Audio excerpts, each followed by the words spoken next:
Hi friends, group 4 எக்ஸாம்ல கேட்ட ஒரு கேள்வி பாருங்க. கூற்று காரணம்.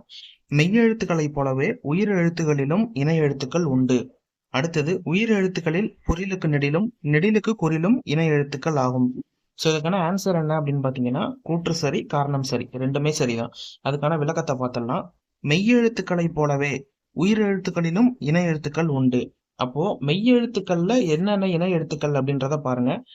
கசட தபர வல்லினம் அப்படின்னு படிப்போம். வல்லின மெய் அப்படின்னா அந்த எழுத்துக்களுக்கு புள்ளி வச்சோம் அப்படின்னா அதுதான் வல்லின மெய். இக்கு, இச்சு, இட்டு, இத்து, இப்பு, இரு, இந்த 6 வல்லின மெய் எழுத்துக்களுக்கும் இனமான எழுத்து என்ன அப்படின்னா 6 மெல்லின மெய் எழுத்துக்கள். இரு, இல்லு, இவ்வு, இழு, இல்லு. இந்த 6 6 மெல்லின எழுத்துக்களும் வல்லின எழுத்துக்களுக்கு இணை எழுத்துக்களாக இருக்கும். இந்த வல்லின மெய் எழுத்துக்களுக்கு இணை எழுத்தாக மெல்லின மெய் எழுத்துக்கள் இருக்கும். அப்போ இது சரி. அடுத்தது, உயிர் எழுத்துக்களிலும் இணை எழுத்துக்கள் உண்டு. ஆமா, உயிர் எழுத்துக்கள்லயும் இணை எழுத்துக்கள் அப்படிங்கிறது இருக்கு. ஆ அப்படிங்கிறது குறில் எழுத்து. அப்போ ஆ அப்படிங்கிறது நெடில் எழுத்து.